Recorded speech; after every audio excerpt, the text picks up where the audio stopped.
ایک شخص نے سوال کیا ہے کہ جیسا کہ ائمہ کرام رحمہ اللہ کے فضل سے جنتی ہیں، اگر ہم کسی ایک امام کے پیچھے لگ جائیں تو کیا ہم جنت میں نہ جائیں گے؟ کیونکہ جو علمی تحقیق انہوں نے کی ہے ہم تو نہیں کر سکتے۔ ڈاکٹر صاحب حفظ اللہ اس کا جواب دیں گے۔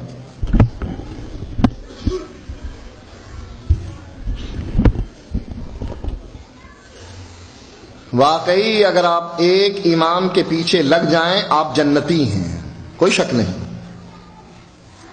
اگر آپ ایک امام کے پیچھے لگ جائیں آپ جنتی ہیں، کوئی شک نہیں۔ لیکن وہ امام، اس کا نام محمد الرسول اللہ، جو فرماتا ہے من اطاعنی دخل الجنہ، جنت دینے کا سرٹیفکیٹ محمد الرسول اللہ صلی اللہ علیہ وسلم کے پاس ہے۔ اگر کوئی اس امام کے پیچھے چلے جنتی ہے، کوئی شک نہیں۔ جو امام ہے ابو بکر کا، عمر کا، عثمان کا، علی کا رضوان اللہ علیہم اجمعین، عشرہ مبشرہ کا، بدریوں کا، احد والوں کا، جنگ خندق والوں کا، 1,40,000 صحابہ کا امام ہے، اس کے پیچھے چلنے میں جنت ملتی ہے، کوئی شک نہیں۔ حدیث میں آیا ہے من اطاعنی دخل الجنہ۔ لیکن جس کے بارے میں آپ کا خیال ہے کہ ہم خود ایک امام بنائیں اور اس کے پیچھے چلیں، اللہ نے گارنٹی اس کی دی ہے کہ اس کے پیچھے چلنے پر جنت ہے، اور اللہ کے نبی نے اپنے بارے میں خود کہہ دیا من اطاعنی دخل الجنہ ومن عصانی فقد ابا، میرے پیچھے چلا بلال، صہیب اور باقی صحابہ جنت میں گئے، اور میری راہ سے اختلاف کیا میرے اپنے چچا نے، ابو طالب نے، آپ نے فرمایا میرا رب اس کو جہنم میں آگ کے 2 جوتے پہنائے گا، اس کا جسم محفوظ ہوگا آگ سے، لیکن ان 2 جوتوں کی وجہ سے اس کا دماغ ایسے کھولے گا جیسے چولہے پر ہنڈیا کھولتی۔ اس امام کے پیچھے چلو جنت ملے گی، حقیقت ہے، کتاب و سنت کہتی ہے۔ لیکن جس کے بارے میں تم کہتے ہو کہ اس کی تقلید کرنا، اس کے پیچھے چلنے میں جنت ملتی ہے، کس نے کہا؟ اس کے پیچھے چلنے میں جنت ملتی ہے، قرآن میں ہے، حدیث میں ہے۔ اس کے پیچھے چلنے پر جنت ملتی ہے، کس نے کہا؟ کوئی دلیل تو ہونی چاہیے نا۔ بھئی یہ 4 امام کس نے بنائے، اور ان میں سے ایک کو مقرر کر کے کہا کہ جو کچھ یہ کہے گا وہی کچھ کروں گا، یہ کس نے کہا؟ ان 4 اماموں نے بھی منع کر دیا کہ نہ یہ کام نہ کرنا۔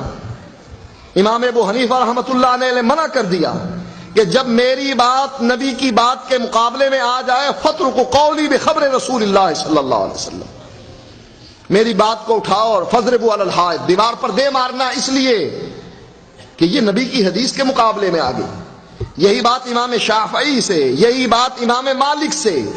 امام مالک فرماتے ہیں مسجد نبوی میں درس دیتے ہوئے ہر آدمی کی بات کو رد کیا جا سکتا ہے سوائے اس قبر والے کی بات، اور یہی بات امام احمد فرماتے ہیں کہ میری تقلید نہ کرنا، اوزائی کی نہ کرنا، ان لوگوں کے پیچھے نہ چلنا جس کو مالک کہا جاتا ہے، شافعی کہا جاتا ہے۔ فرمایا خذوا من حیث اخذوا، دین وہاں سے لینا جہاں سے انہوں نے لیا ہے۔ دین کا سرچشمہ یا کتاب ہے یا سنت ہے، ان 2 چیزوں کو 4 اماموں نے کہا کہ ہماری تقلید نہ کرنا۔ اب تقلید جو قطعاً حرام ہے وہ یہ ہے کتاب و سنت کچھ کہتی ہے اور امام کچھ کہتا ہے۔ اگر کوئی شخص کتاب و سنت کے مقابلے میں اپنے امام کی بات اور اس کی آراء کو ترجیح دیتا ہے، اللہ کی قسم ہے کہ یہ انسان کبھی جنت میں نہیں جائے گا۔ سن لیجئے بات، جو آدمی کتاب و سنت کے مقابلے میں اپنے امام کی بات کو ترجیح دیتا ہے وہ آدمی کبھی جنت میں نہیں جائے گا۔ کیوں؟ قرآن کہتا ہے من یشاقق الرسول من بعد ما تبین له الهدى ویتبع غیر سبیل المؤمنین نولہ ما تولی ونصلہ جہنم وساءت مصیرا۔ کسی کو مسئلے کا پتہ نہیں لگا، علیحدہ بات ہے، لیکن مسئلے کا پتہ لگ گیا کہ مسئلہ یہ ہے، اللہ فرماتا ہے جو مسئلے کے پتہ لگنے کے بعد پھر رسول کی مخالفت کرے وہ جدھر جاتا ہے ہم جانے دیتے ہیں، وَنُصْلِيهِ جہنم، ہم اس کو قیامت کے دن جہنم میں داخل کریں گے۔ تقلید جو ممنوع اور حرام ہے وہ یہ کہ کتاب و سنت کے مقابلے میں اپنے امام کی بات کو اٹھایا جائے اور کہا جائے کتاب و سنت چھوڑی جا سکتی ہے، امام کا قول نہیں چھوڑا جا سکتا۔ جیسا کہ انڈیا سے ایک رسالہ نکلتا ہے، اس میں مفتی صاحب سے سوال ہوتا ہے، تجلی اس کا نام ہے، پوچھتے ہیں مفتی صاحب سے کہ قرآن و حدیث سے اس کی روشنی میں میرے مسئلے کا جواب دیجئے، قرآن اور حدیث کی روشنی میں میرے مسئلے کا جواب دیجئے۔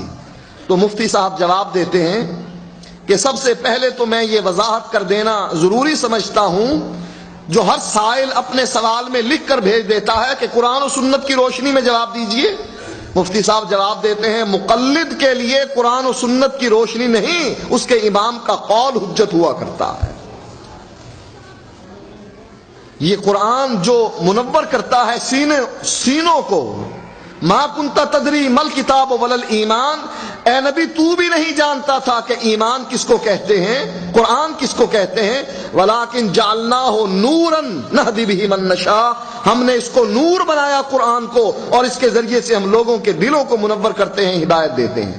رب کہتا ہے قرآن نور ہے، تورات نور ہے، انجیل نور ہے، اور مفتی صاحب جواب دیتے ہیں کہ مقلد کے لیے قرآن نور نہیں، اس کے لیے اس کے امام کا قول حجت ہوا کرتا ہے۔